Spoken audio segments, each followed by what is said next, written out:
Hello and welcome to Catholic Answers Live. Second hour, we got Jimmy Akin for Weird Questions with Jimmy Akin, as we sometimes do on Fridays, and we try to keep things light and interesting on Fridays. Those who might be involved in a commute home, we want you to have a good Friday commute home. And Darren kind of messed up a little bit. He scheduled, we haven't done the church in the news for a long time, and he picked a really slow news day. Did anything at all happen today, Darren?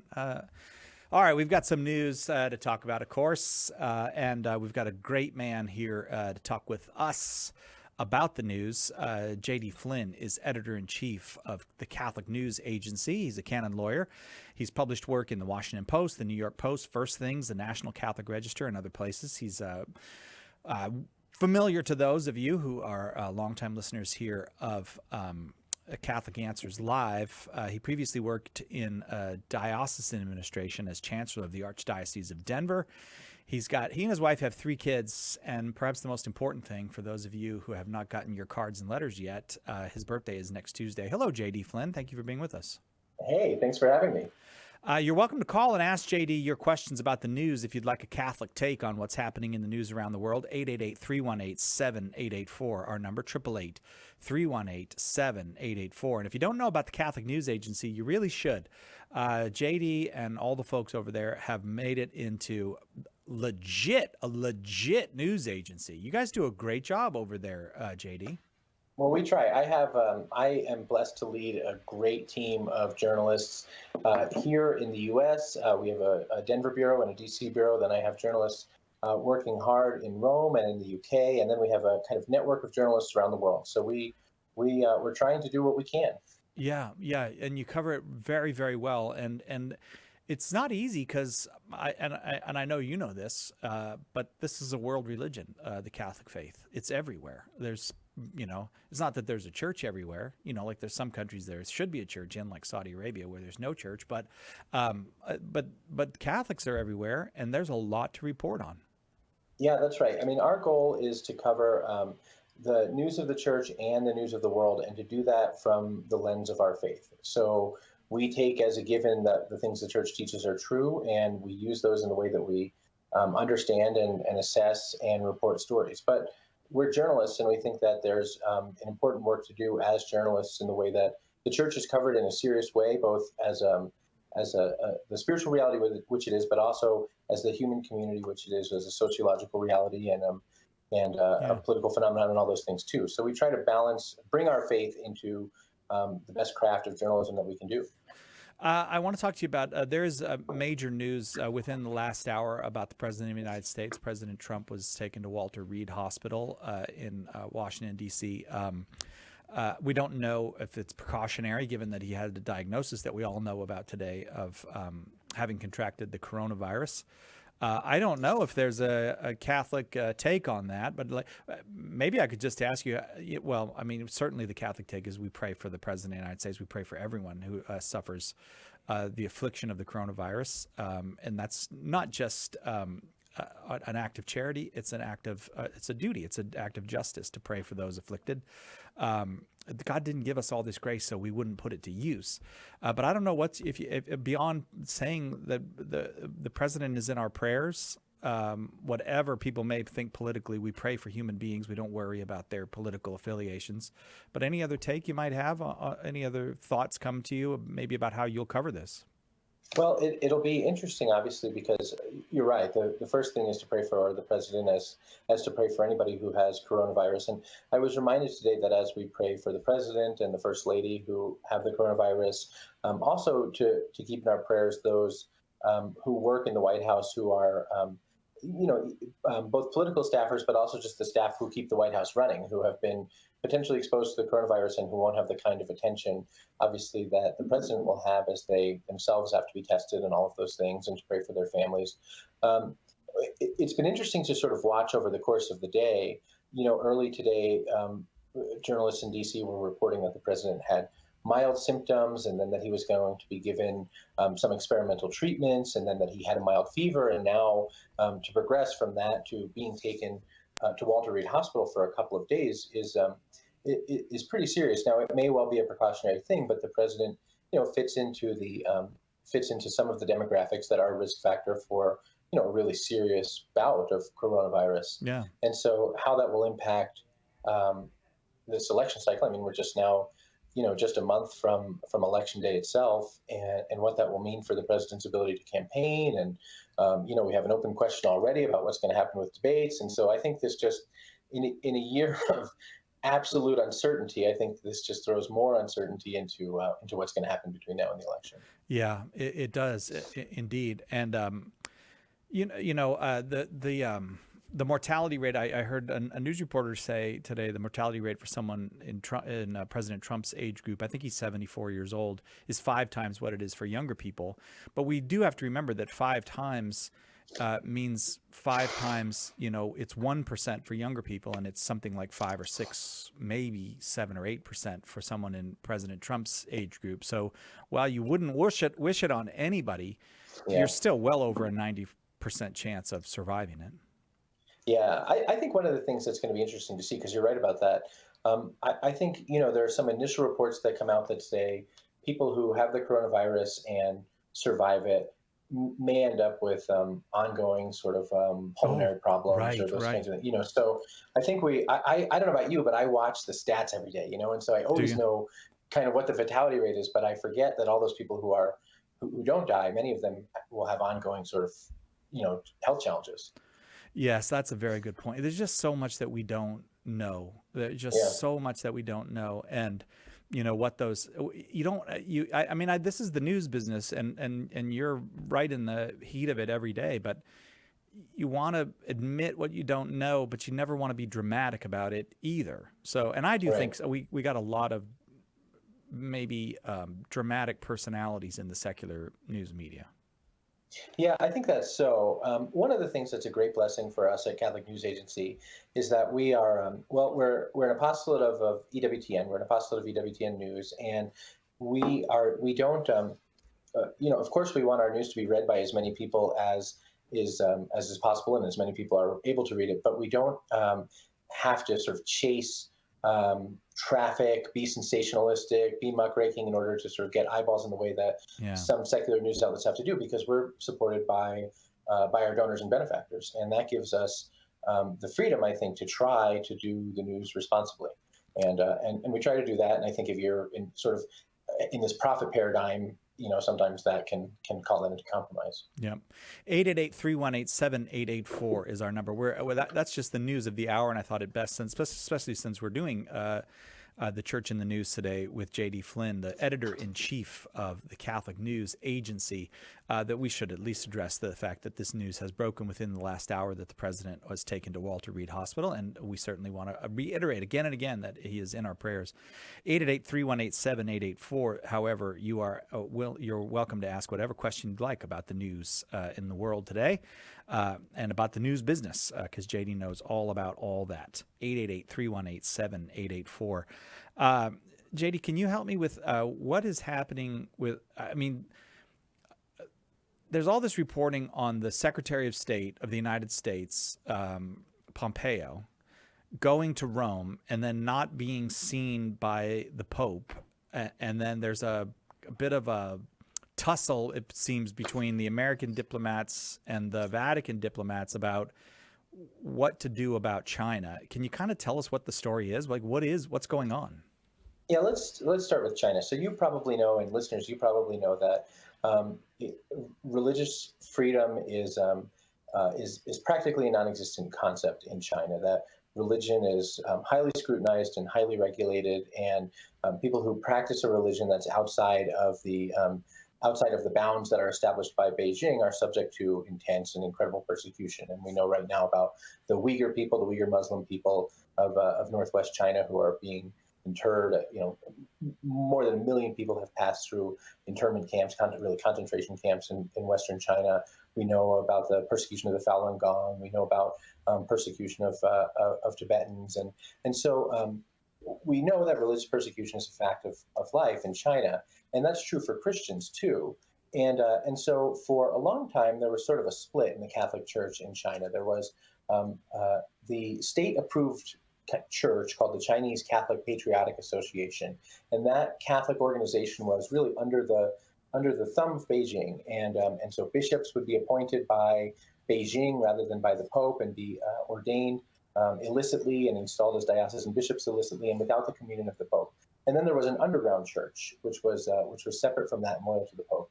And 2 years ago, the Holy See wanted to kind of bring those churches together and do something to protect Christians in China. And so they made this deal with Beijing, a deal on the appointment of bishops and a deal that they hoped would kind of regularize life for Christians in China. But a lot of people say that it hasn't regularized life for Christians in China. Cardinal Joseph Zen, the Emeritus Bishop of Hong Kong, is the best example of that. He says, look, the Chinese government is intent on oppressing Christianity, intent on making us sort of remake Christianity in its own communist image and subordinate the truth of Christianity to communism. And the Vatican-China deal placates that. So it's not really keeping anybody safe. Instead, it's placating Beijing. Well, the Holy See says we have to accept the reality of what is, and we don't want to make, there are more than 9 million Catholics in China. They say we don't want to make martyrs of 9 million people, and we want to have some order in the church there, so we're going to sign this deal. But there have been a lot of critics.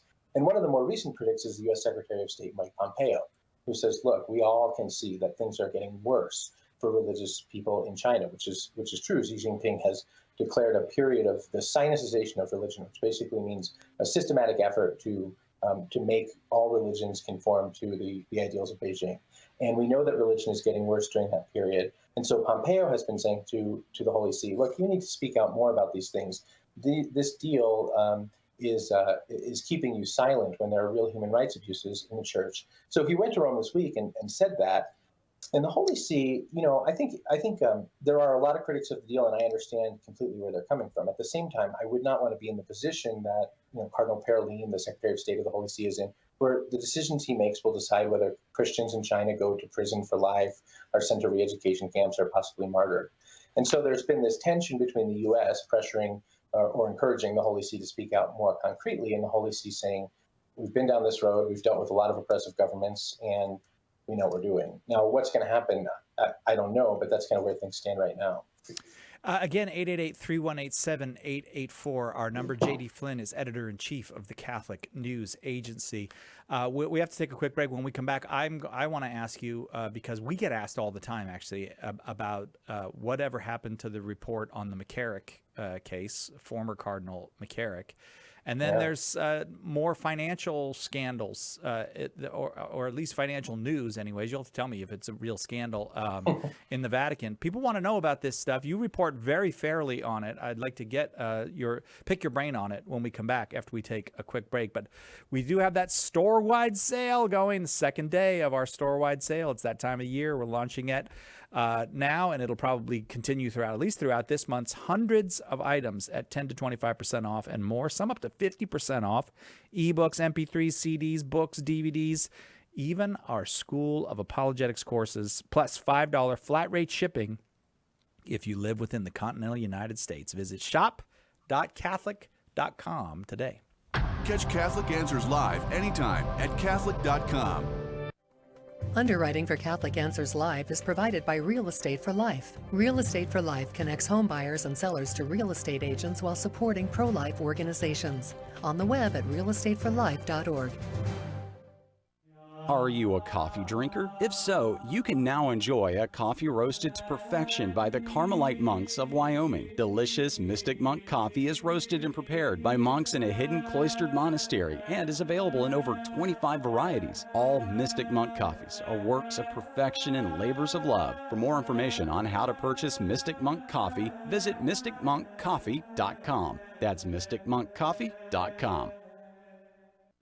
Unplanned, the true story of Abby Johnson. I would be the youngest director in Planned Parenthood history. She believed in a woman's right to choose. I've had an abortion myself, so I don't have any problem with another woman making the same decision. Until the day she saw something that changed everything. Tiny, perfect little baby. And then it was just gone. Now she's pulling back the curtain on the abortion industry. Unplanned. Available at EWTNRC.com and the EWTN app.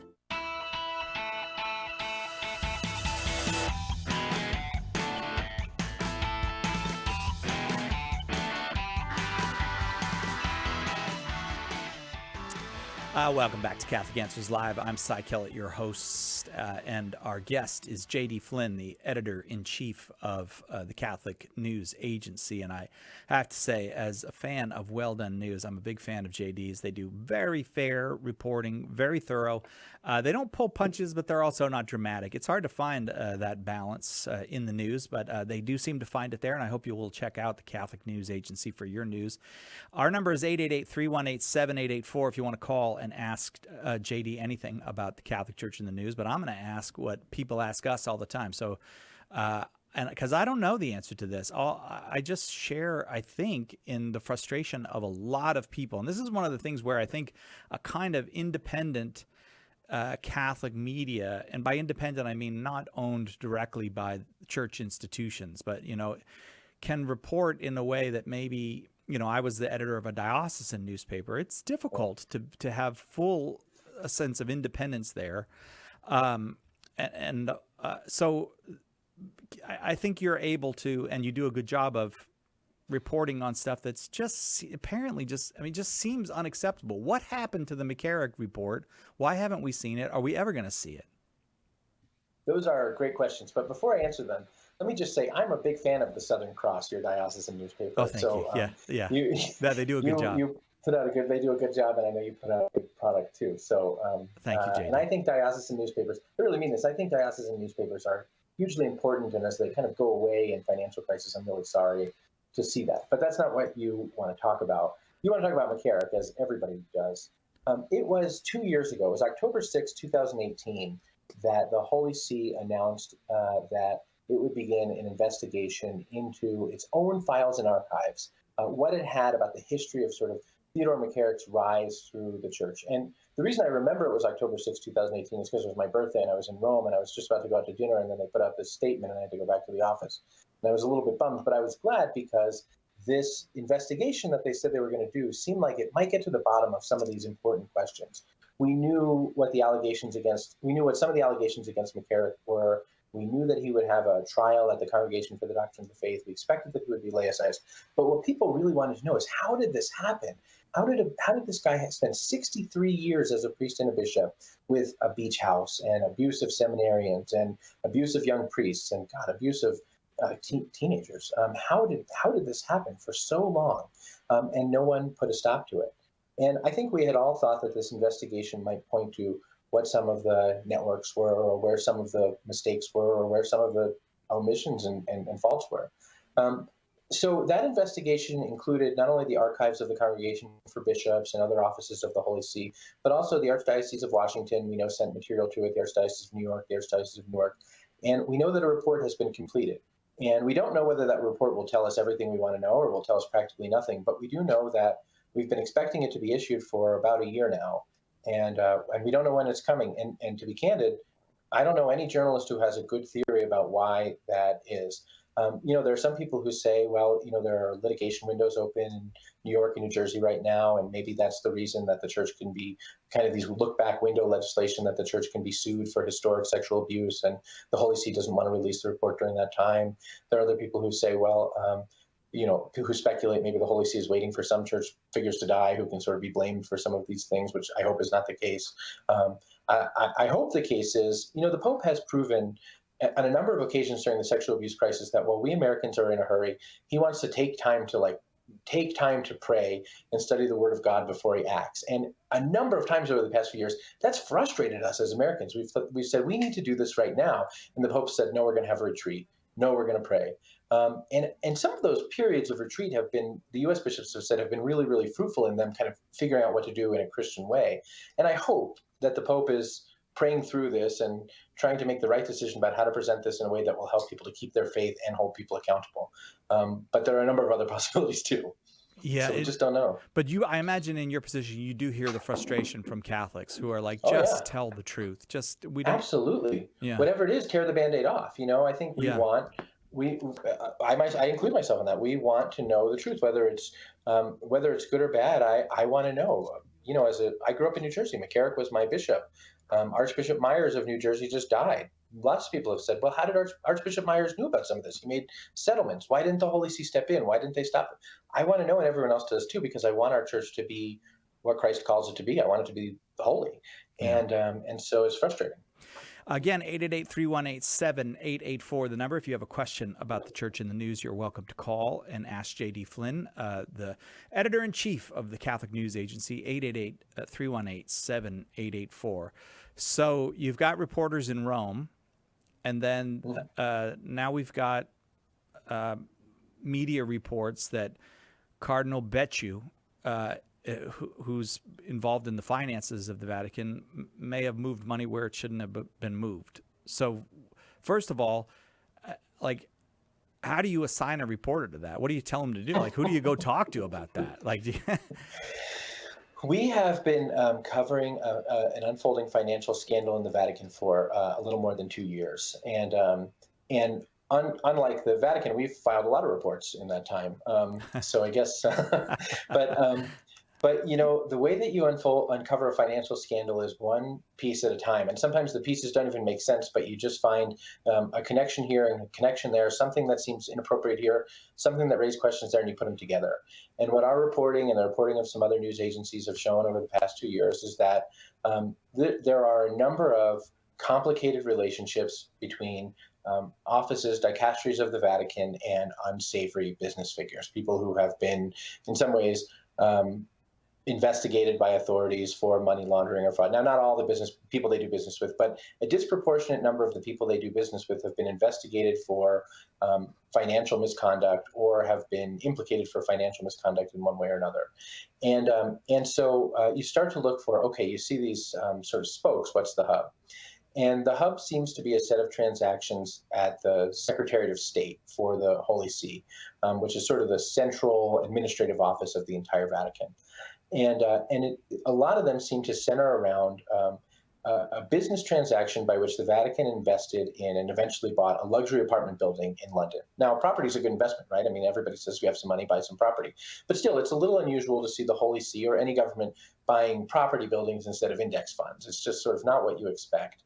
And in the course of buying this building, we see people getting payments that don't make sense, payments of millions of dollars that don't make sense, loans from banks that are later shut down for money laundering, people acting as both broker and buyer who have these sort of pre-existing apparent conflicts of interest. And so we see this whole transaction has sort of been, seems to be, to represent a lot of financial misconduct. Now, the question that we've been asking, and not just us, the question that criminal financial investigators in Europe have been asking is that, first of all, there's a lot of smoke here. Is there fire? Is something untoward definitely going on? And if there is the Vatican the victim of some sort of a scheme, or are there people in the Vatican who are complicit in what's happening? It's really the same as McCarrick in some ways, right? Yeah.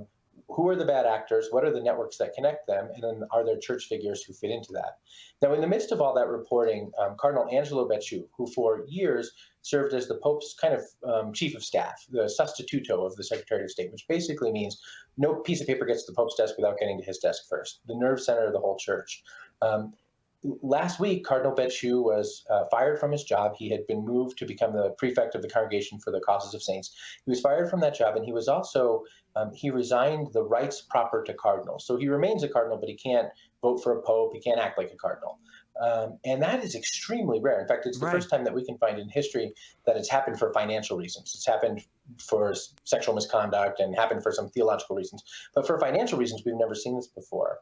And so there are a lot of people who are wondering, well, this, what does that say about Cardinal Becciu's involvement in some of these illicit financial transactions that have definitely been happening around him? So so you have the Pope reduced a cardinal to the lay state regarding sexual abuse, and now it appears intervenes to fire a cardinal, and that cardinal resigns the rights of his and honors of being a cardinal. And these are very unusual moves. It does seem that Pope Francis is willing to move when he knows which direction to move. Yeah, that's right. I mean, there's, Pope Francis was, you probably remember this, but when Pope Francis was elected, it was said that he had a mandate for reforming the finances of the Roman Curia. And that is like lassoing an octopus. It's just an extremely difficult job. But we've seen some missteps and some disappointments along the way. But we also see the Pope has said, look, all of this stuff, all this coming out financial scandal means that the process is working. And we can see that in one way or another, we're at least having steps forward. So what will happen to Cardinal Pell now? Does he go back to the Vatican? Does he stay in Australia? Because he was a kind of financial tough guy when he was at the Vatican. At least that was what he was thought of, was as a guy who could straighten some of this out. He was. Cardinal Pell was the Pope's reform czar on finances. And in fact, he clashed with this Cardinal Becciu a number of times. Cardinal Pell was going to have an outside auditor do what any ordinary institution does. And Becciu sort of canceled that, so we don't know what will happen next. Okay. All right. We have to take a quick break.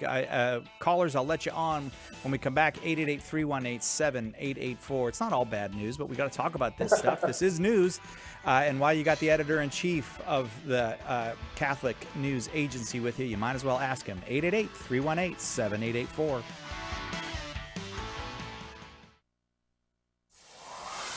We're waiting for your call. Grab that line and get on board.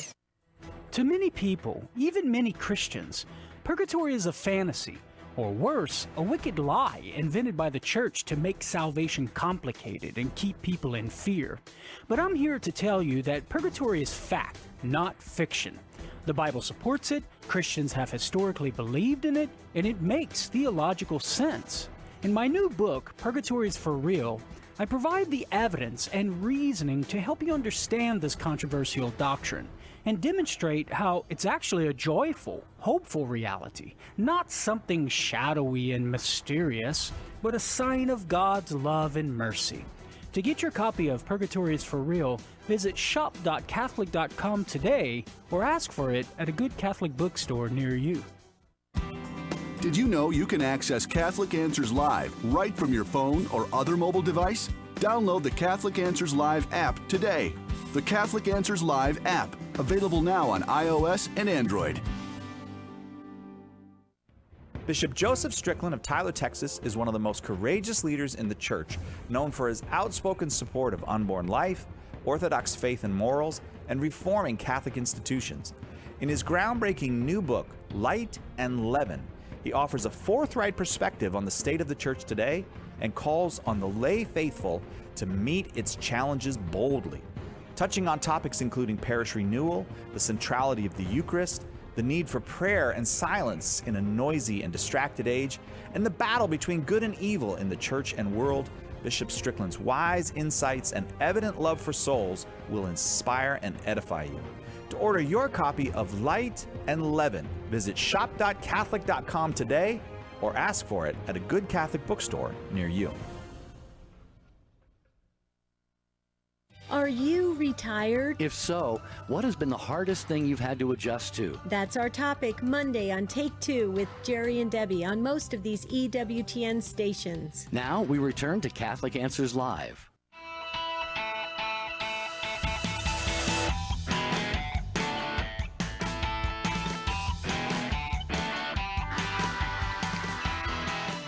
Welcome back to Catholic Answers Live. I'm Cy Kellett, your host. Our guest this hour is J.D. Flynn, the editor-in-chief of the Catholic News Agency.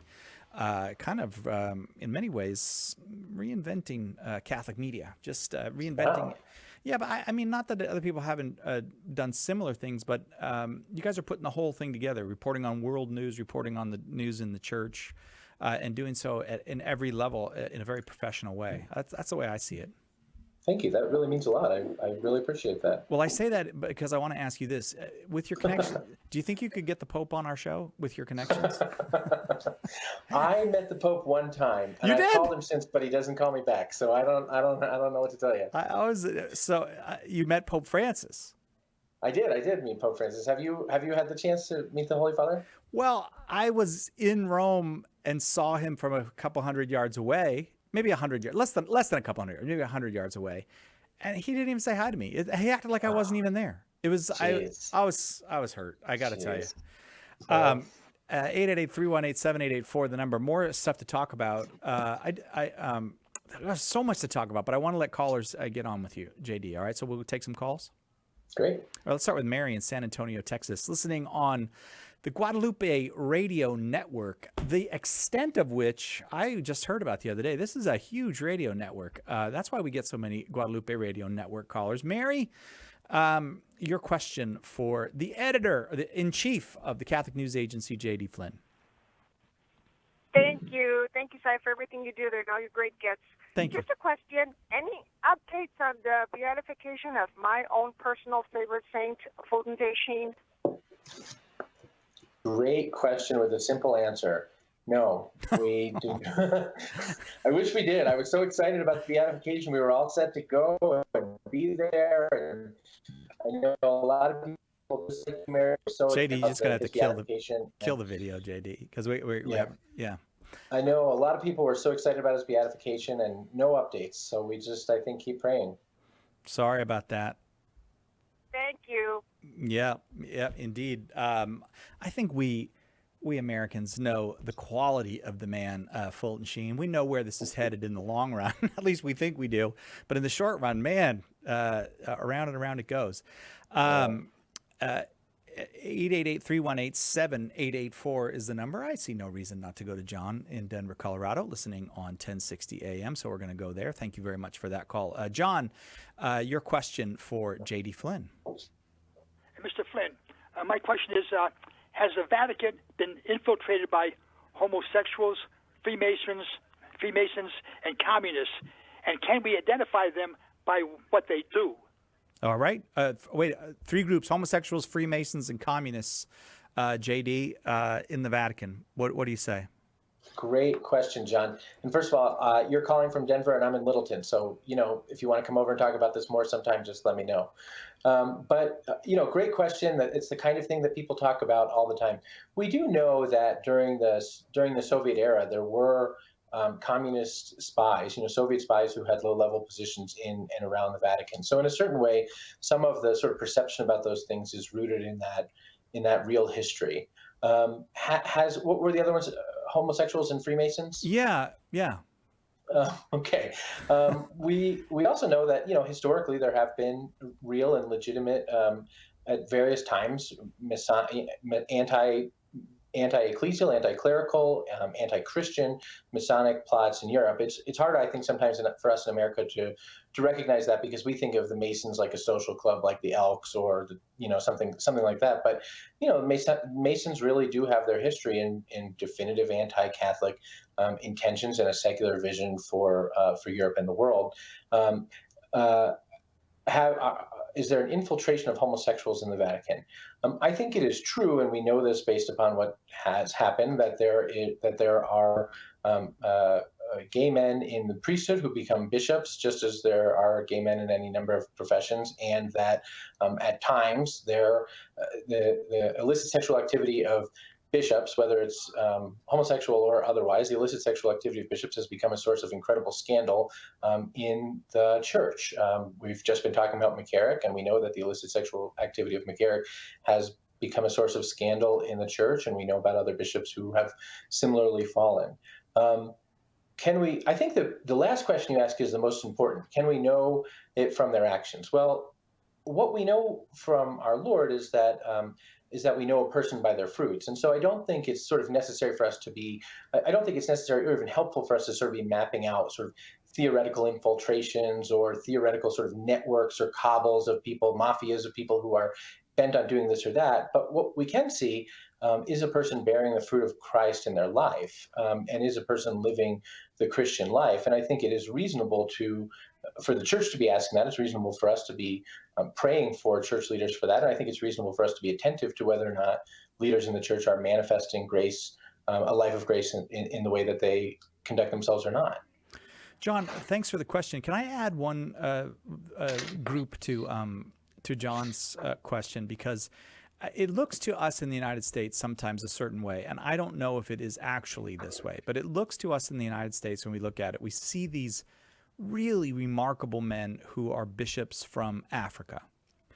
And we see, it appears that they are sometimes treated dismissively or even condescendingly by some bishops in Europe. Is that a real dynamic, JD, or is this just an American kind of putting that on what goes on over there?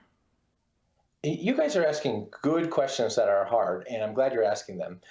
Here's what's true. we talked about the church being both a divine and human institution. And as a human institution, it's an institution that has been led by Europeans for almost the entirety of its existence. We have a South American Pope, and a South American Pope whose parents were Italian, and Argentines have a lot in common culturally with Europeans. So we still have sort of a similar cultural reality.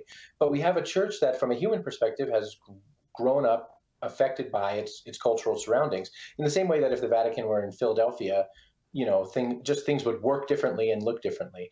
If you're not from that culture, I think it's true that you can easily sort of be on the outside of the way that decisions are made, not be in the room when decisions are made. And I think it's also true that we know that there are many, many areas in Europe where the faith is not taught in its entirety, or where the faith is not taught in its fullness, and to a large extent that's probably not as true, or to a large extent, in my experience, that's not as true in many parts of Africa. So I think you have people who just have not only competing cultural visions, but also competing visions of the faith themselves, and that can lead to clashes. Is there also an element, I don't know if this is what you're asking, but is there an element of racism or classism to that? I don't know, but I do know that it does have to do with both cultural issues and issues of faith and doctrine. JD, did you think you were coming here and getting easy questions? Is that we're not giving you easy questions? John in Denver, thanks very much for the question. I hope that the answer was helpful to you. Our number is 888-318-7884. We do have good news to talk about as well. I want to talk about that boy that's about to be beatified in Assisi.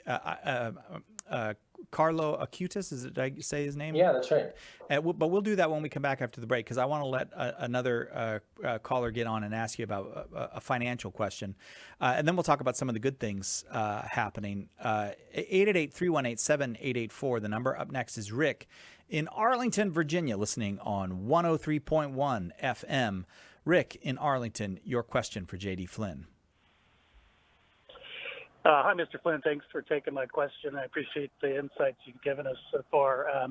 So on the Vatican, finances and the potential issues, to what extent do you believe, or does the general investigation effort believe that the organization structure of the Vatican really at least gives the opportunity for potential fraud, if not maybe even pressures along the way? I believe that to a high degree, the institutional structure, the corporate structure of the Vatican leaves it open to fraud and malfeasance. And the reason for that is because there's a lack of internal controls. And anybody who has worked at a business or a nonprofit knows that when you don't have standardized policies, protocols, and internal controls, it's easy for money to walk away.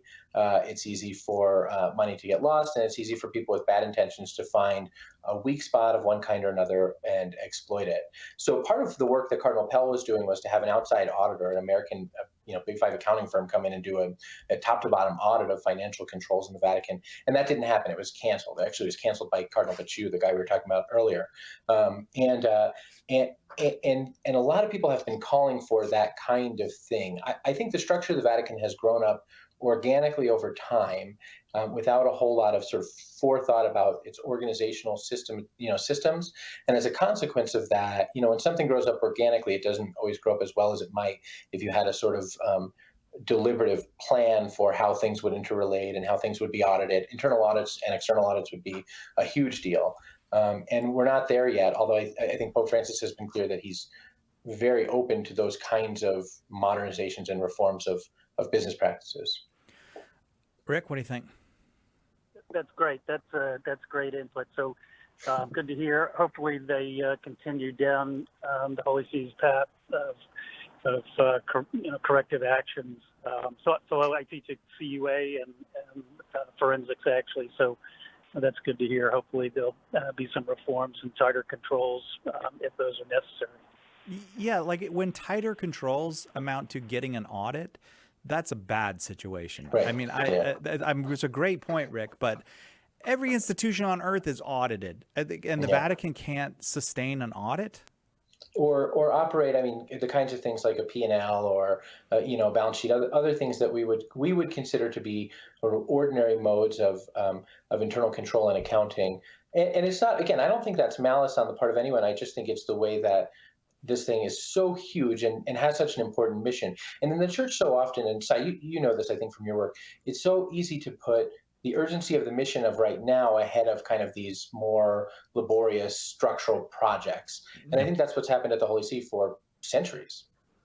Yeah, well, don't. If we're going to talk about procrastinating, then you put me at the disadvantage when I want to complain about the Vatican. So please don't do that. But I mean, come on, the Italians invented double entry bookkeeping. These are the people who invented modern banking. They can figure this out if they want to. We got to take a quick break. Rick, thanks for the call. Your calls are welcome for J.D. Flynn. A little more good news from our episode here of Church in the News with J.D. Flynn right after this. 888-318-7884, the number. We'll be right back.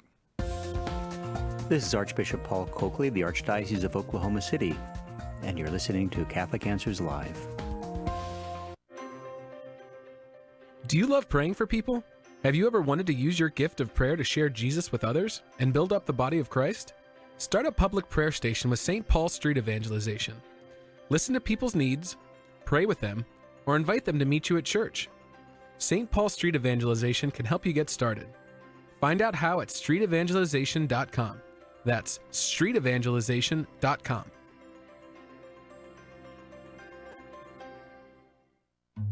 He was a doctor of the church, a Carmelite, and one of the most famous mystics of all time. Matthew Bunson and the Doctors of the Church. St. John of the Cross wanted to help all Christians to become saints. One of his most important teachings was to encourage us all to learn how to love. Where there is no love, he said, put love, and you will find love. He died in 1591. For more about the Doctors of the Church, visit doctorsofthechurch.com.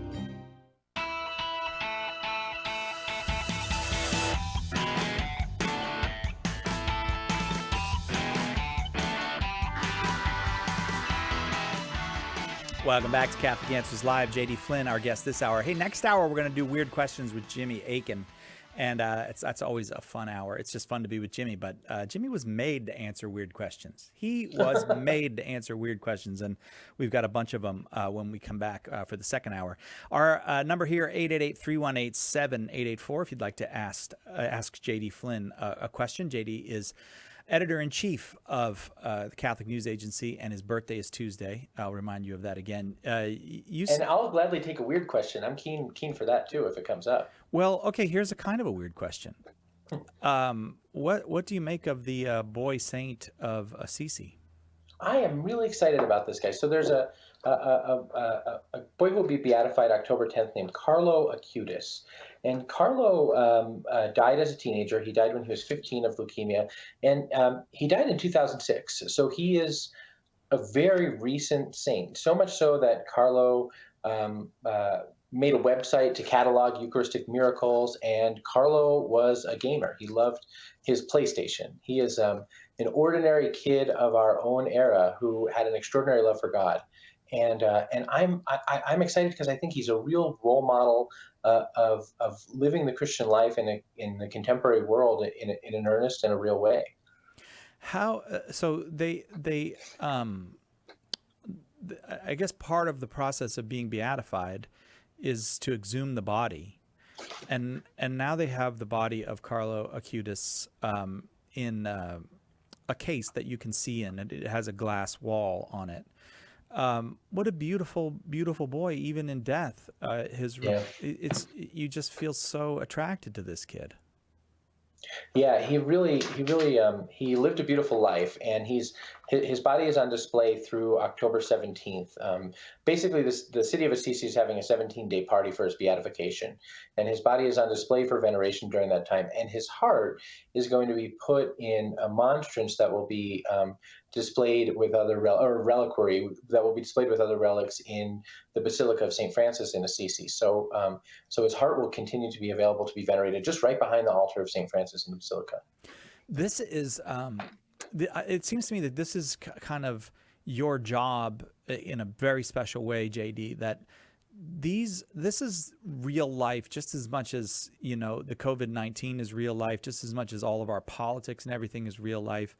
There are young people everywhere who are holy and good, and their holiness matters. It makes a great, and not just young people, old people and people in between. And this is I mean, you're just not going to see anything about Carlo Acutis on CNN.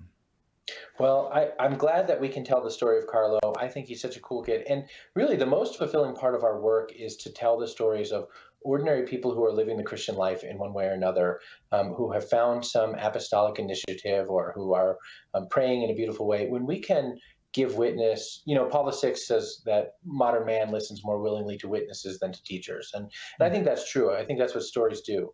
So when we can tell the story of people who are really finding joy in the Christian life, I'm increasingly finding that to be the most satisfying part of our work. Yeah, and it's very, very important work, because we've defined news as almost everything that's less important than the most important things. That news, most of life is happening completely out of the view of, and even out of the consideration of the editors who are making decisions about what goes on the news. Yeah, that's right. I mean, I think, news has a public interest value, holding people to account and exposing things that are in need of reform. And I'm glad we can do that stuff. But when we can, as the Second Vatican Council says, when we can use this means of social communication we've been given to inspire, to encourage, to form people in faith, to bolster them. All of us struggle in the Christian life every day. And if we can be encouraged by each other, just by reading about each other, hearing a story about each other, that's a grace from the Lord, I think. It is, yeah. And our whole Catholic life is the news business. That's the business we're in, is bringing the good news. Like we're an entire history and institution devoted to news. So let me ask you about a couple things. One, the Pope just released an apostolic exhortation. I'm not going to make you do an evaluation of it. I'm just going to tell you right now, it's beautiful. It is beautiful. His reflections on St. Jerome and on... Oh, dude, it's awesome. It's so great. It's the best piece of writing that has come out of this papacy. That's what I think. I haven't read them all, but from those that I've read, it's the best. And it just came out a couple days ago. And then in a few days, we'll have an encyclical. So what can you tell us about the encyclical? Well, the encyclical is called Fratelli Tutti, which means something like all of you brothers. All of you brethren, and it's an encyclical that the Pope says that he was inspired to write as a result of the pandemic. You remember that Italy was locked down at about the same time that we were, and really northern Italy really suffered with the virus. And the Pope says during that time he just reflected a lot on the way in which Christians are called to love, to solidarity, what he calls the primacy of love in politics, in social life, in public life. Also, he says he feels called to speak to a renewal of kindness. So it is sort of the Pope's reflections on the world in light of the coronavirus. But I think he touches on globalization, which is an ongoing theme of his, and I think he touches on sort of the people who, as he says, are on the existential peripheries, and the importance of giving them a place at the table of society, at the place where decisions are made. So I don't know. I have a feeling, honestly, that the encyclical will have parts that people try to extrapolate only for the sake of the political. We're going to read it here in the U.S. again a month before an election, and I have a feeling people are going to reduce it to the political, which would be, in my estimation, a disservice to an encyclical that probably we need to chew on for a while before we're quite able to fully understand what it's really driving at. I'd make a bet with you that there will be, if he's going to consider those issues that you just mentioned, there will be significant consideration of what we used to call creation, what we now call the environment. And I just want to ask you, what's the Pope's deal with? I mean, he talks about the environment, meaning nature. The nature all around us, more really than any other Pope I can remember. Yeah, I'm one of those people. Sort of fit into a strange place, because I'm one of those people who was generally categorized as a conservative Catholic, and I love Laudato Si. And the reason, I know what you mean. Do too. Yeah, I mean, yes, because it's so human. There's a humanism at the center of it, not an environmentalism, and that's what I love about it. That it's about keeping the world pristine for human beings. Yeah, that's right. The first, in a certain way, the first commandment the Lord gives, or one of the first commandments the Lord gives, is an environmental command, right? Till the earth and subdue it. Right. Bring order to this thing, because God is a God of order and ordering. So for the Pope to sort of speak to that too is a good thing, because the way that we relate to the resources that God has given us is a part of the way that we relate to each other. But a lot of times I think that too just gets reduced to, Pope loves Green New Deal, when the Pope's really sort of talking about just principles of economics and just principles of human relationships and relationships between states and things that you really have to chew on. And then we do them a disservice, I think, when we reduce them to Pope doesn't like air conditioning or, these kinds of ephemeral things. Can you live in Rome and not like air conditioning? The thing though, and I know I'm putting you on the spot, but I'm just delighted to have you here to put on the spot, JD. But there's actual, I don't know how to say it because it just upsets everybody so much if you talk about this at all. But the global warming thing is a bone of contention, and the Pope has come down very, very solidly on one side of the fight over that bone. And so I feel like it puts Catholics who make different judgments about the risks associated with global warming in an awkward and sometimes a little bit embittered position that the Pope seems to not respect a variety of views on that. Yeah. One thing that I try to remember is that Benedict bought, I don't know if you remember this, but Benedict had the idea that the Vatican was going to go carbon neutral. I don't know if you remember that, but he put solar panels up, and nobody does. He put solar panels up everywhere, and he bought this gigantic piece of forest somewhere in Eastern Europe with the idea that trees would be planted as sort of carbon offsets for the use of fossil fuels at the Holy See. This is Benedict XVI, Joseph Cardinal Ratzinger. And that helps me to remember, okay, Pope Francis isn't sort of coming out of nowhere with this stuff. And I think it's important for us to distinguish between what we have to take as a matter of the Church's teaching and what the Pope has to say, as a person who has his own views on these kinds of things. But you're right. I mean, I think that can become, it can become a divisive issue. And it's unfortunate because at the end of the day, the truths of the faith are so much more important than sort of allowing ourselves to reduce them to the political. So I'm going to end with a kind of political question, and it's not about the Supreme Court nominee, Amy Coney Barrett, but about the response in much of the media, including the pages of the New York Times, which seem to be suggesting that a certain level of anti-Catholicism is actually a good thing, and that the country would be better off if we were a little more suspect of Catholics. Have you noticed this tendency, and what do you make of it? Yeah, so Amy Coney Barrett has been getting guff, official institutional guff from the highest levels of power for years now. You remember during her Senate confirmation hearing when Senator Feinstein had this thing about how the dogma lives loudly in you, and that's an issue of concern. Right. And now Amy Coney Barrett's charismatic covenant community is looked at as being a cult that inspired The Handmaid's Tale and all these things.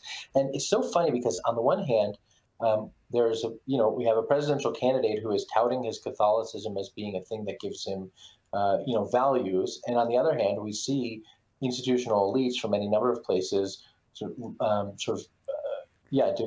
the Catholicism of a judicial candidate. So it's like, I don't think it's anti-Catholicism. I think it's anti a certain kind of Catholicism. Okay, that's a fair response, yeah. If your Catholicism doesn't put your values outside of the values of the elites, if your Catholicism doesn't make you pro-life, which is unpopular in elite circles of power, or if your Catholicism doesn't give you 7 kids, which many people view as being strange, then you probably won't be criticized for it. But if you're the kind of Catholic Amy Coney Barrett is, that's, I think, where there is a real sort of suspicion of her religious beliefs. All right, that's a very helpful answer, JD. I appreciate that. As a matter of fact, I appreciate all the time you spent with us. JD Flynn is the editor-in-chief of the Catholic News Agency.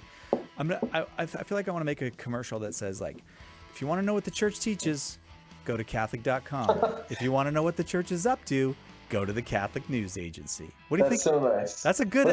That's a good ad, don't you think? I think you just made it. I think I did, but there's music playing in the background, so you're gonna have to take that music. JD Flynn, you're doing great work. Thank you for being out there, finding the truth and telling the truth each day at the Catholic News Agency. Thanks so much for having me on. This is great. Yeah, it really is. God bless you, brother. Coming up next, it's going to get weird around here. Jimmy Akin's going to answer weird questions, and I've seen some of them, and they are weird. And so I cannot wait for Jimmy's answers. Hang on, we'll be right back with that right after this on Catholic Answers Live.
All right, we were well behaved all week, and now it's time to get a little bit weird. All right, we're going to let our hair down and let our beards down and get a bit weird with Jimmy Akin. It's we're letting our hair down? Okay, well. Oh, you actually letting your hair down? See, my hair is down already. I should go get my hair cut, actually. But see, you actually let the hair down, Jimmy. Very good. Well, you said to. I'm going to accidentally say the phone number at some point during this program. I always do, but don't listen to me. Don't call. You'll say it so fast, no one will be able to dial it. Well, that was a bit of a jab. Okay. No. What's happening to the questions on the document? Okay, good. I got it. So we get weird questions here. We get all kinds of questions here. Some questions we would consider routine, like does purgatory exist? And some questions are a bit wild. And so we gather the weird and the wild, and then every now and then Jimmy comes in and answers those weird and wild questions on the air, and we have a lot of fun doing that.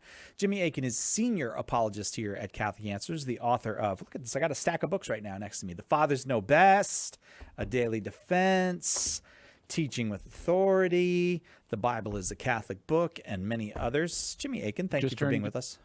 My pleasure. I just turned in a new one today. Oh, it was that's the one that's coming out around Christmas time? One of the ones coming out around Christmas time. Oh, really, Jimmy Akin? Come on.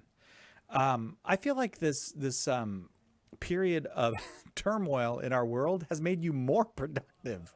How is that possible, Jimmy? It's wibbly wobbly, timey wimey. Okay, fair. All right.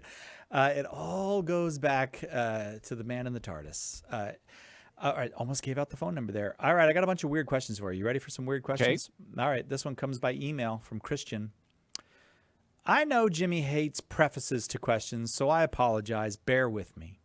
I recently watched an episode of Journey Home with Marcus Grodi featuring Jimmy Akin. In that episode, Jimmy sounded more Southern than he currently does. Jimmy's Southern drawl was so charming and authentic. I miss it. So here's shucks. So here's my question. What's Jimmy's favorite meal to eat on a Friday during Lent? Nice non sequitur thank you, Christian, for that entertaining non sequitur. Yeah. So it varies. I don't eat a lot of fish. But I do like battered fish with malt vinegar. Nice. And so sometimes for Fridays in Lent, I will eat that. If I don't do that, though, it frequently will be macaroni and cheese. Oh, yeah, that makes sense. Macaroni and cheese. All right. Thank you, Jimmy. And thank you, Christian, for that. Do you feel that Christian is correct that your drawl has been reduced in your time here in California? No, it's just entirely a question of how much I decide to use it. I see. Yeah. All right. You can turn it on, turn it off. They use it more when I'm talking to my family, for example. Right. All right. Pat, by email. It's a linguistic phenomenon known as code switching. Oh, yeah. Where people will change the way they speak depending on the circumstance. Pat, by email, ask this, Jimmy. Do I get to keep my tattoos after the Last Judgment? If you really need your tattoos, sure. Now, it's exactly like what you tell a child who asks if they can have their cat. Some people tell about exactly. Yeah. Now, having said that, we would have somewhat better evidence for. Now, the idea that animals don't survive death has always just been an opinion. It's not a church teaching. It's based on a philosophical argument that some in the medieval church made, and it became a popular opinion that you need a rational soul to survive death, and that animals don't have those, so they wouldn't survive death. But you can still say to a child, well, if you really need them, they'll be there. But it's just an opinion. When it comes to tattoos, we actually could have better evidence that tattoos might be around in the final state of things, or at least could be. And I would point to the fact that Jesus, after his resurrection, continued to have the marks of crucifixion on his body.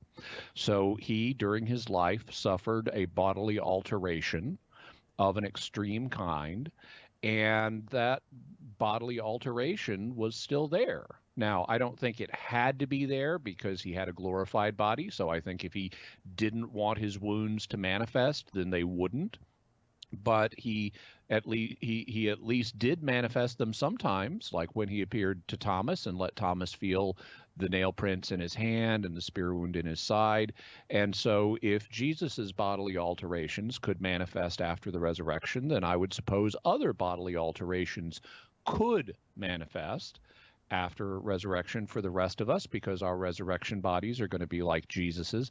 I would suppose, and this is just opinion, but I would suppose that we will be able to manifest physically in a variety of different ways. So if you don't want your foolish tattoo to manifest, then it won't have to. And there are little hints of other such things. This is actually not from the Christian scriptures. It's from a Gnostic writing, but there's actually a Gnostic writing that talks about Jesus manifesting with different appearances and being seen at the same time by different people in different ways, kind of like a salt vampire, to where he... to one person seemed to be a young man with a short beard, and to another person seemed like an old man with a long flowing beard at the same time.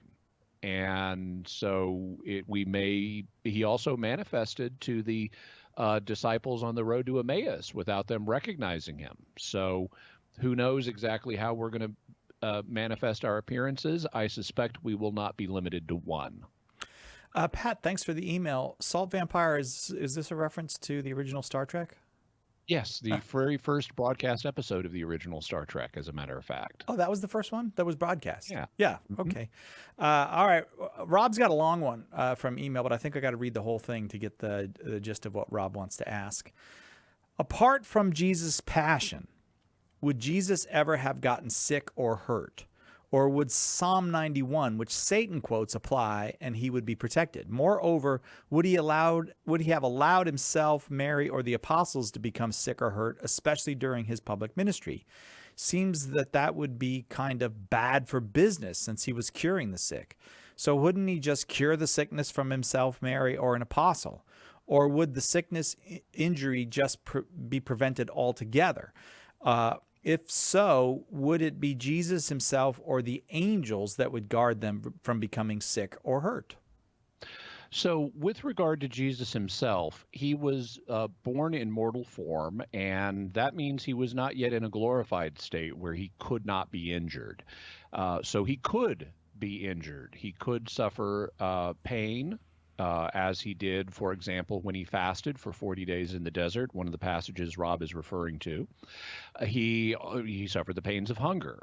He also could be physically wounded, as obviously happened on the cross. And so if you had a pathogen or something that could hurt him, then it could hurt him because he wasn't yet glorified. So, for example, element 33, arsenic. Well, arsenic has certain effects. It grabs onto certain other molecules in the body and causes havoc. And so if Jesus had consumed arsenic, it would have the same effect, barring miraculous intervention, that it would have on anybody else.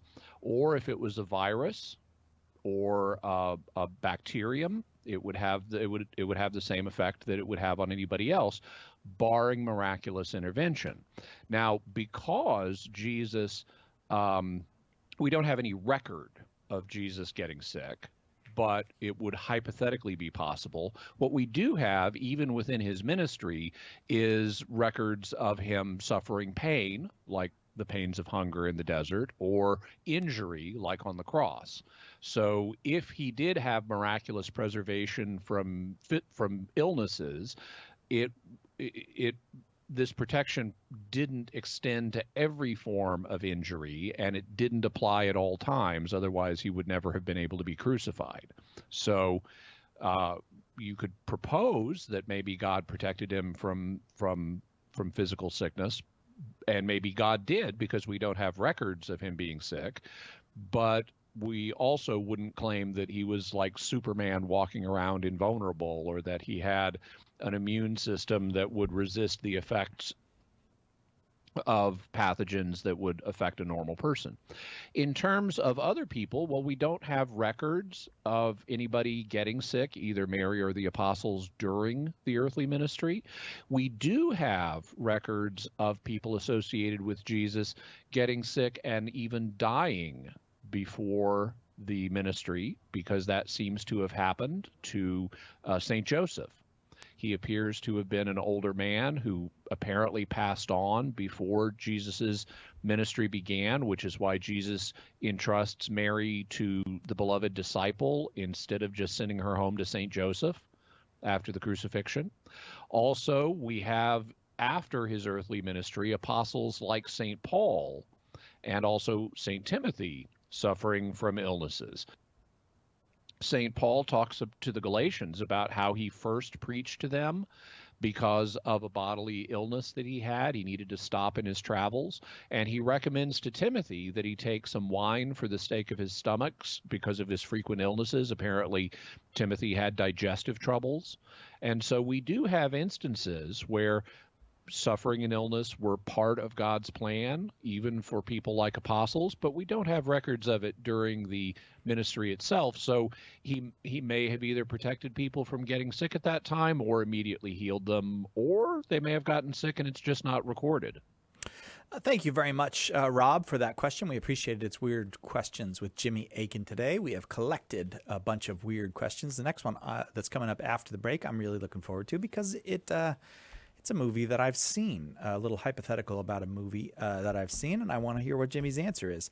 Before I send you off to the break, we have a free ebook, a new one, because we have a new month. In each month, we have been putting out a free ebook, making it available to folks. If you go over to shop.catholic.com, the free ebook is the 20 Answers books, Demons, Deliverance, and Discernment, right now over at shop.catholic.com. Actually, I said it's a 20 Answers book, but I don't know that it is. It's just a book called Demons, Deliverance, and Discernment, available right now for free in the ebook version at shop.catholic.com. Miss a show? Make sure to catch up by downloading the podcast, available online at Catholic.com. Underwriting for Catholic Answers Live is provided by Real Estate for Life. Real Estate for Life connects homebuyers and sellers to real estate agents while supporting pro-life organizations. On the web at realestateforlife.org. The Aquinas Writing Advantage program is part of Homeschool Connections' set of online courses for your Catholic homeschool. Homeschool Connections' website is homeschoolconnections.com.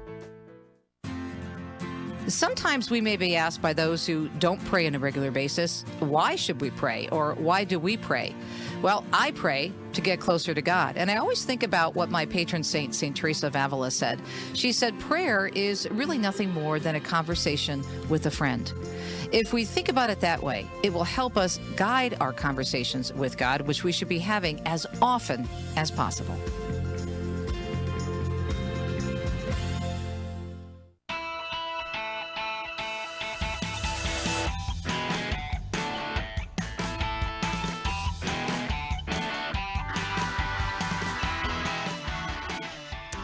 Welcome back to Catholic Answers Live. Closing out this Friday afternoon by asking weird questions to Jimmy Akin. These are weird questions that people have asked us here at Catholic Answers, and we just ask them of Jimmy, and we get some fascinating answers. I'm looking forward to this one because I've seen the Tom Cruise movie Edge of Tomorrow, where Wasn't that a soap opera? That was Edge of Night. Edge of Night? I don't know. But the Edge of Night is kind of the Edge of Tomorrow, especially if you're Hebrew and using a Jewish time reckoning system. It's definitely the Edge of Tomorrow. And then, so the aliens in the movie Edge of Tomorrow, they can manipulate time. Tom Cruise gets caught up with one of the aliens somehow, and if he dies, the day starts over again. So does Emily Blunt in that movie, her character, in the movie Edge of Tomorrow, commit murder every time she kills the Tom Cruise character to restart the day? The answer is going to depend on your understanding of exactly what murder is. And that's going to go to the question of how the prohibition on murder in Scripture works. There are basically a couple of different ways that that philosophers and theologians have looked at the nature of commandments like this. One of them is known as divine command theory, which holds that things are wrong because God says they're wrong. And so if God said stopping another person's heartbeat is always, which is, what death essentially amounts to, no matter what else is happening, we all die of cardiac arrest. So if God were to say, as a matter of positive law, stopping a person's heartbeat is always wrong, then whatever Emily Blount is doing to Tom Cruise's character in that movie would constitute murder, even if she were doing it for some higher purpose like saving the world or something. Okay. On the other hand, divine command theory is not the most popular theory in Catholic circles. In fact, in recent history, the magisterium has strongly supported the idea that what constitutes that the morally obligatory nature of commands is not simply because God has said them, but because God has built principles into human nature.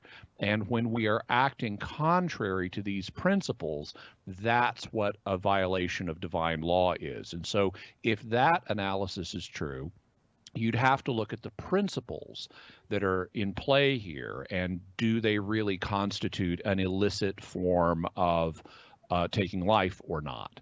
Now, the magisterium in recent years has tended to root its prohibitions on killing in human dignity. And so you're depriving someone of something, you're doing something to someone that's contrary to their dignity as a human being, which is a gift that God has given them. The question is, well, what is that? And this is something that the magisterium really has not fully articulated yet. Even in its discussion, for example, of the death penalty, it tends to make general statements like stuff's contrary to human dignity, but it doesn't explain how. And so it seems to me that there would be room for some discussion on this question. For example, let's suppose that you have a person who you're trying to ultimately save their life, but in order to do that, you need to temporarily stop their heart.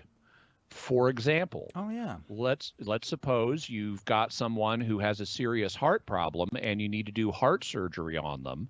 And this happens all the time. Doctors, in doing heart surgery, will stop a person's heart so they can repair it, and then they start it back up again. And so by some standards, that person could be considered clinically dead during that period. But what you're not trying to do is utterly deprive that person of life and send them shuffling off this mortal coil. You're actually trying to do the reverse. You're trying to keep them here, even though and do good for them, even though it means that they're temporarily, by some standards, could be considered dead. And even if you say, well, in that situation, they're still circulating the person's blood by artificial means, we could stipulate a scenario where the person really would be clinically dead for a few minutes, but then brought back if you could just do the surgery quickly enough. Having said that, well, let's look at this movie, which, by the way, I have not seen. But I assume that there's a good reason that Emily Blount's character is killing Tom Cruise's character in order to restart a day. Well, I assume that that's to save the world or something like that, or some significant chunk of the world. And also, she's not trying to deprive Tom Cruise of life, because she knows the time loop is just going to start all over again and he'll get to relive this day. So she's not trying to send him shuffling off the mortal coil. She's just temporarily stopping his heartbeat in order to accomplish a greater good that will even help Tom Cruise, because he'll get through this crisis and will continue living after the movie's heroic, satisfying, heartwarming ending. So based on all of that, I would say there's some room for discussion here about whether her killing him would technically constitute murder or not, based on this natural law approach rather than simply a divine command approach.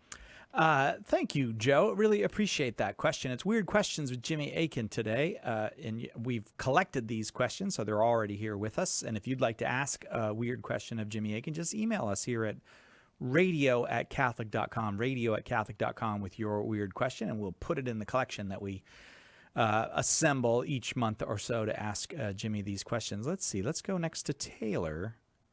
No, I'm sorry. Scott is next. What should we make of the up-and-coming problem of human composting of bodies versus Catholic burial? It is being implemented in Seattle and already approved by law there. So there is not, as a matter of divine law, a single mandated way of treating the remains of the dead. Because they are human remains, we need to treat people with respect, but that can take a variety of different forms. And so the church historically has, in most cultures, practiced different forms of burial, like entombment in the ground. In Jesus's own day, it was common to put a body in kind of a temporary tomb and let the body decay. And then after a year or so, you come back and clean the bones and put them in a kind of repository for bones known as an ossuary. And we have lots of ossuaries from the time of Jesus. In fact, we have the one of the high priest Caiaphas, that we have his ossuary. He was the guy who put Jesus on trial. And we have no indication that this practice was frowned upon by God. It was a standard thing to do in Jewish society. And you'll notice it didn't involve doing everything you can to preserve the body.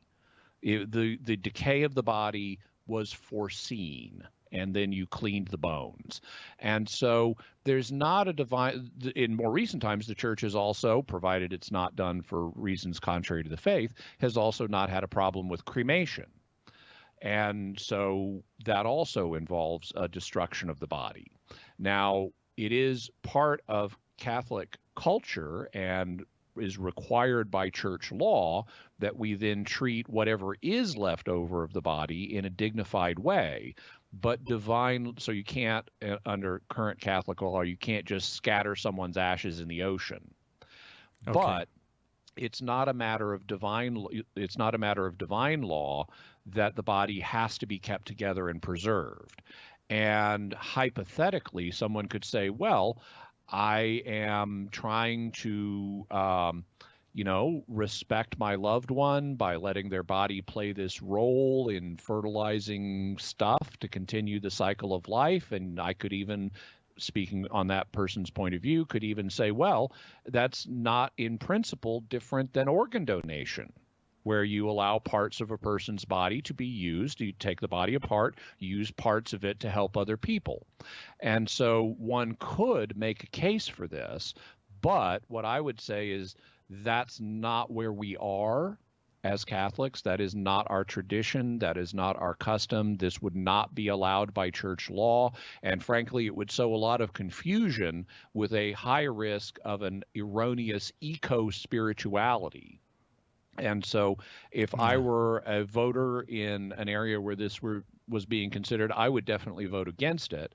Having said that, I can't say that it's 100% opposed to divine law, but it's not the way that Christianity has handled these things, and I don't want to see people being misled by weird eco-spiritualities that undervalue the respect that is owed to human remains. And eco-spirituality involves kind of a raising of the environment. Of nature to a level that is above what it actually deserves, attributing a kind of intrinsic value to nature that's beyond the actual value that nature has. Nature does have actual value, but human nature transcends other created beings in the dignity that they have, that it has and requires. Scott, thank you for the question. Up next on this episode of Weird Questions with Jimmy Akin, Taylor's question: how was the male seed provided to fertilize the egg, which enabled Jesus Christ to germinate? How was the DNA miraculously? I know this one. Miraculously. Okay, then is that it? Is that the whole answer? Well, I can go a little further. Taylor also asks, how was the DNA determined for the male contribution to Jesus' zygote? The answer is we don't know. It could be that God took genetic matter from Mary and modified it. And it is possible. I mean, the Y chromosome is smaller than the X chromosome. So God could have modified Mary's genetic matter. On the other hand, God could have created an entire set of 23 chromosomes for Jesus, or even just the one Y chromosome out of nothing. And so there are different options that God could use, but we don't ultimately know which of them is correct. All right, it's Weird Questions with Jimmy Akin. Taylor, thank you for that question. A whole bunch more weirdness to come after we take a break. Jimmy Akin, senior apologist here at Catholic Answers and proprietor of Jimmy Akin's Mysterious World, is here to answer the oddest questions we have received over recent weeks. Back with that right after this.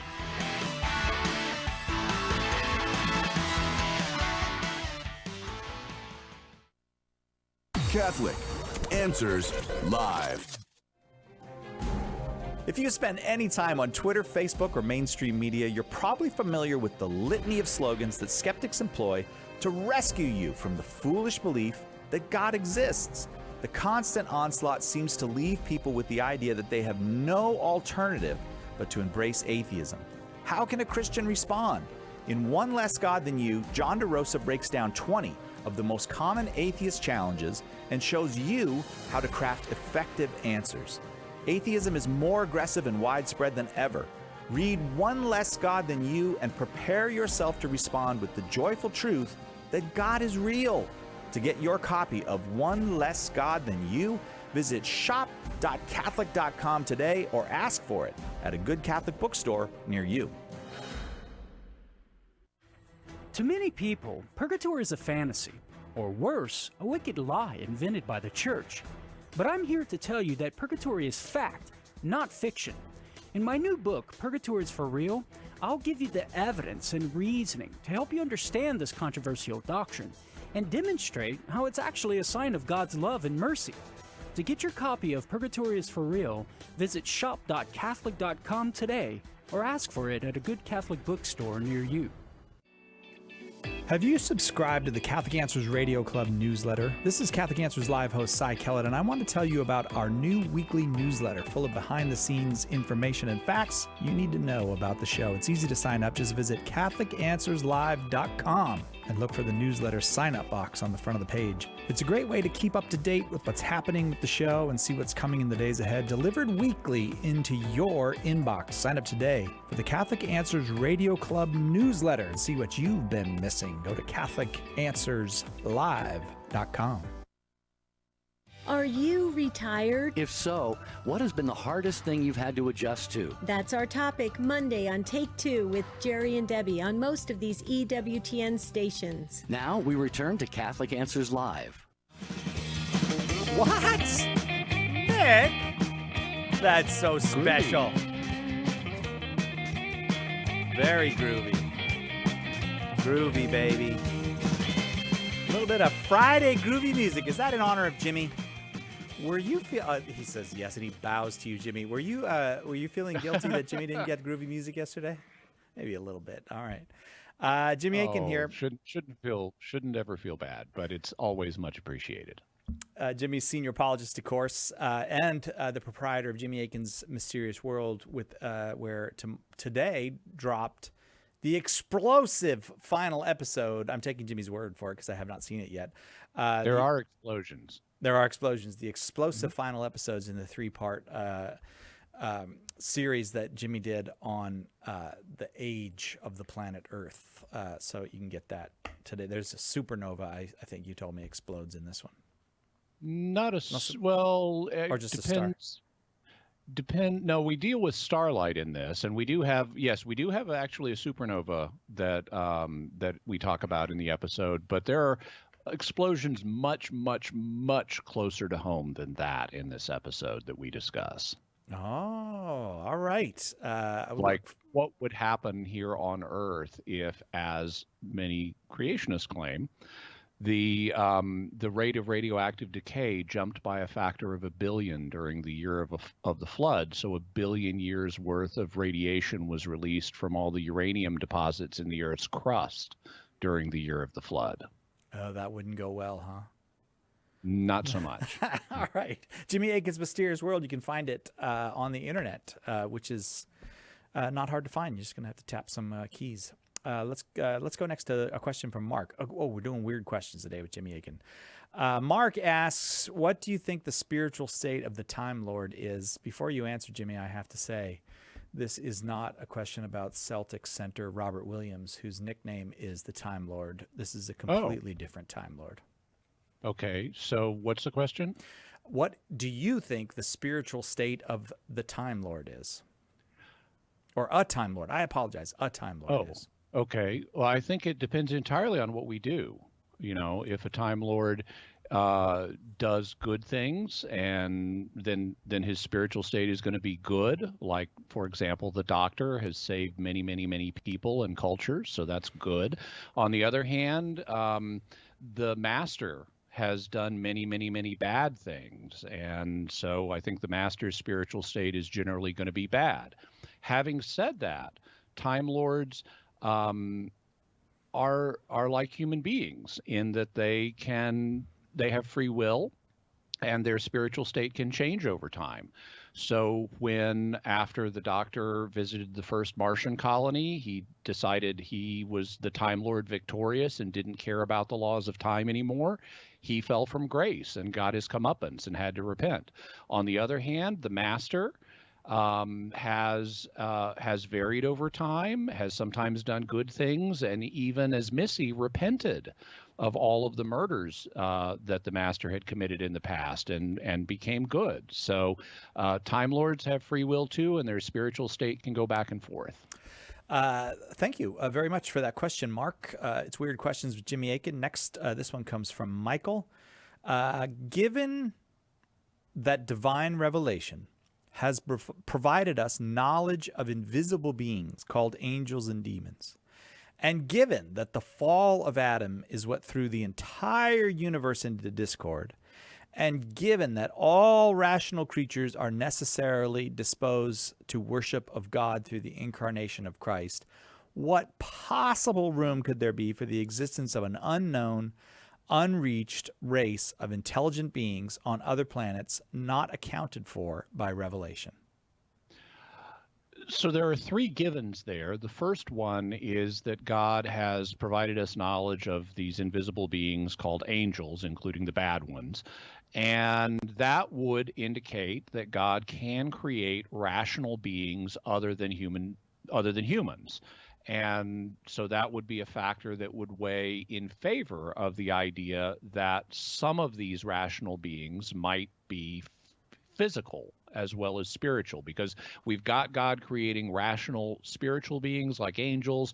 We have also God creating rational physical beings like humans, and there could be other rational or intelligent physical beings out there in the universe. We know we're not the only race of rational beings, and so consequently that would tend to support the idea that there might be intelligent life on other planets. Having said that, we then have the second given, which is that the fall of Adam threw the entire universe into discord. And this has been a common view historically, but I don't think it's required by Scripture. What we know is that human death entered the world because of original sin. But actually, if you read people like Aquinas, they're going to say, well, that's human death that entered the world through sin. It didn't mean that all death entered the world through sin. The nature of the animals, for example, Aquinas would say, did not suddenly change because of original sin. So lions would have been obligate carnivores even before the fall of man. They would have eaten other creatures, and there would have been animal death before the fall. So, so if we can have biological, and furthermore, you know, the church today obviously doesn't have a problem with evolution, and so there could be, as evolutionary science would suggest, a long history of animal death and reproduction driving forward the process of evolution for a long time before humans even showed up. Given that, you could have similar processes working on other planets. However, and you could thus have other creatures that God either created miraculously there or that he used evolution to create there or something like that. Having said that, even if we grant this given and say it was the fall of man that messed up the universe, well, then we just could have messed up other planets too. That wouldn't stop there from being intelligent creatures on other planets. We just wrecked the universe for them and for us, if you grant this as a given. So it wouldn't preclude there being such creatures. Then there's the third given, which is the disposition of rational creatures to worship God through the incarnation of Christ. Well, that presupposes they know about him. I would say, yeah, okay, if you've got an alien who knows that God has become incarnate through Jesus Christ, then sure, the alien needs to give God his props. He needs to declare his worth or worship him. That's what worship is, declaring the worth of something. And so aliens, recognizing the infinite God in the incarnate Christ, would need to worship him. Having said that, one of the things Michael mentions is the idea of them being unreached. And actually, we have a precedent for that here on Earth. Back during the first millennium, the only land that was known to Christians was the so-called Old World. Europe, Africa, Asia, few islands, but that's basically it. It wasn't until the second millennium AD that the so-called New World containing the Americas was discovered. And when that happened, we realized there were millions of people, namely all of the Native Americans, who had never heard about Christianity. So there can be people who are unreached for millennia after the coming of Christ.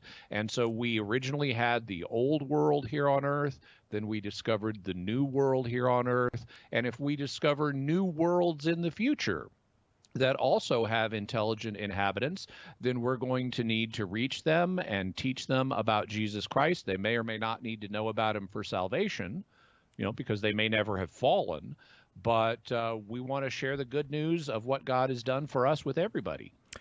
Thanks, Michael, for that question. It's Weird Questions with Jimmy Akin today on Catholic Answers Live, and it's that time of year. We've got our annual store-wide sale going on, hundreds of items, 10 to 25% off and more, some up to 50%. Ebooks, MP3s, CDs, books, DVDs, even our School of Apologetics courses, plus a $5 flat rate shipping if you live within the continental United States. Visit the shop today and check out all the deals at shop.catholic.com. There's only one Catholic Answers Live. We have a big problem. Our culture is dying, and souls are in danger of being lost. The answer is conversion to Jesus Christ in His church. St. Paul Street Evangelization is a Catholic organization, and we have hundreds of teams spreading the good news throughout the country. But we need your help. The harvest is great, but the laborers are few. Find out more and get involved today at streetevangelization.com. That's streetevangelization.com. The wisdom of Mother Angelica. I have a very hard time sometimes, and I'm so frustrated. I mean, frustrated. Somebody says, how'd you do all this, Mother? I say, I didn't. And they look at me, huh? The Lord did it. God does everything. Without me, He said, you do nothing. For more information on Mother Angelica, visit Religious Catalog at EWTNRC.com.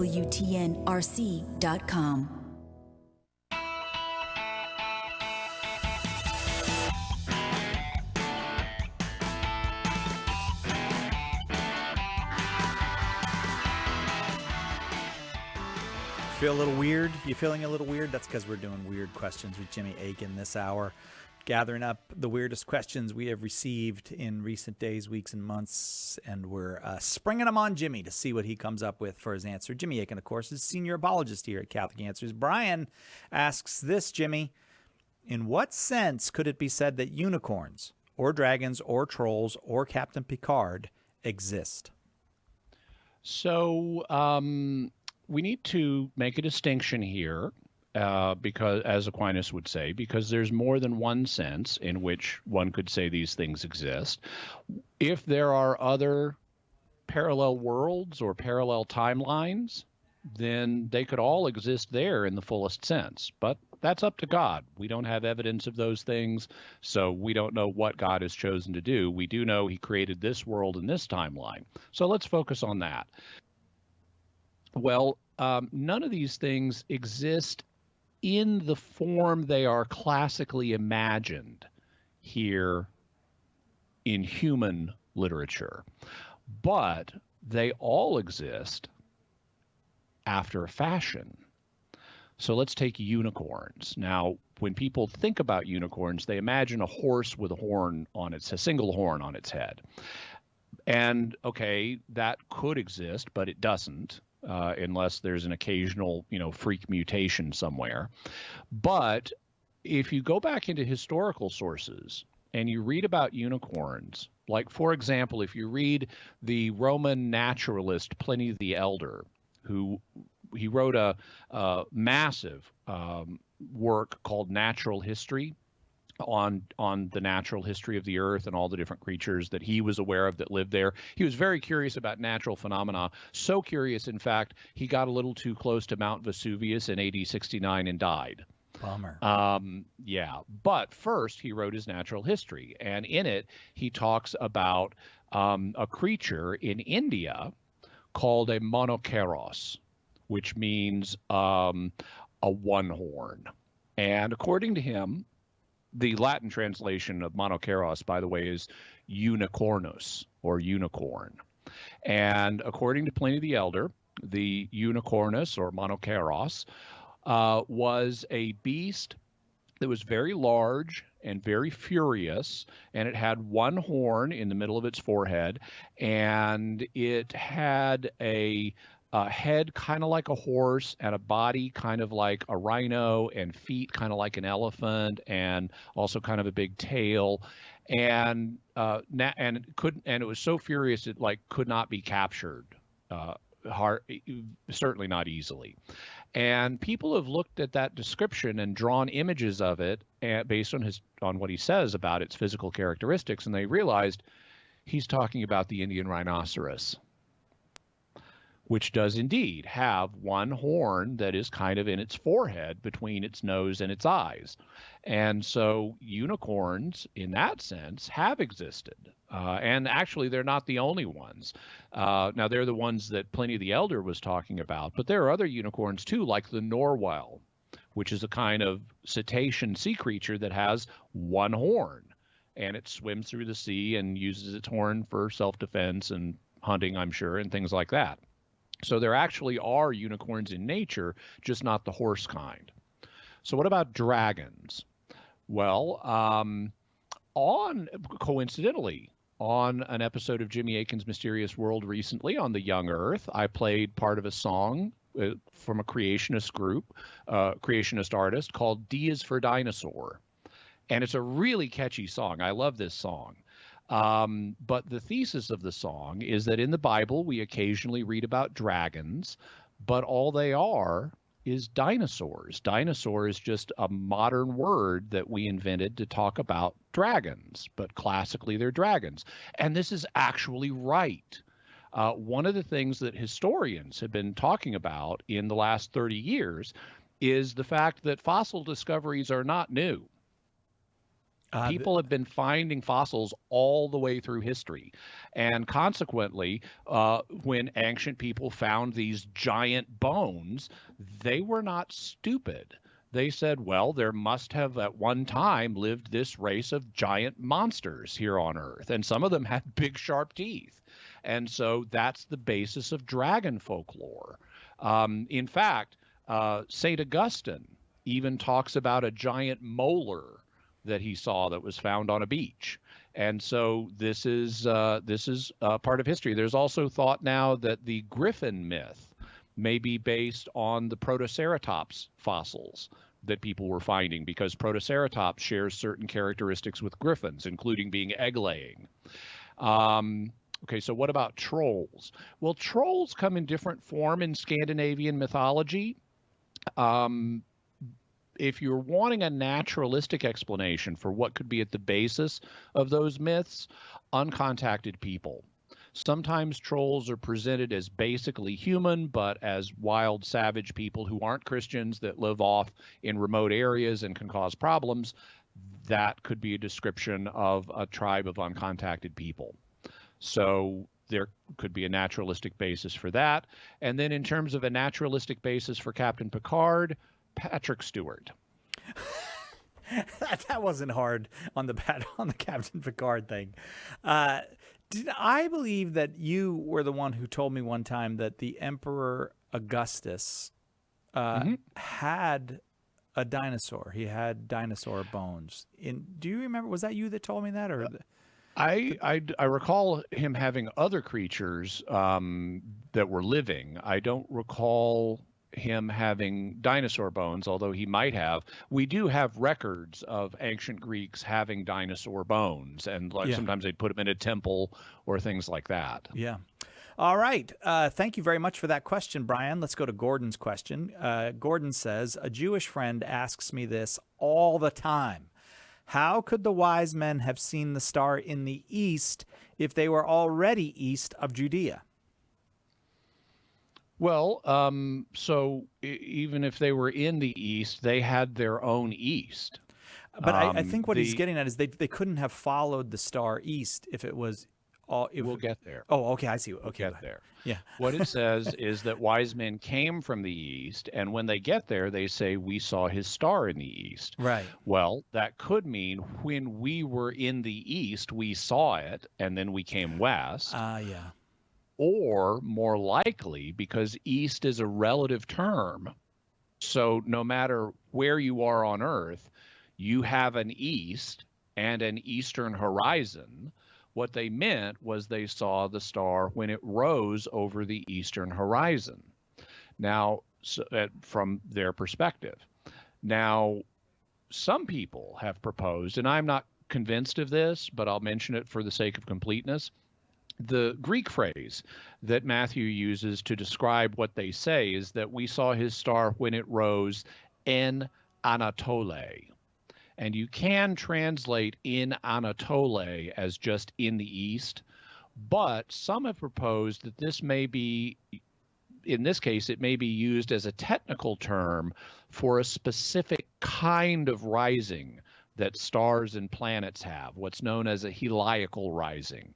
The heliacal rising of a star or a planet is when it first appears above the eastern horizon, and it's only very briefly visible because this is the point in the year where previous to this, the star or planet has either stayed below the horizon during the daytime or it's wiped out by the sun's brilliance so that you couldn't see it because it was too close to the sun.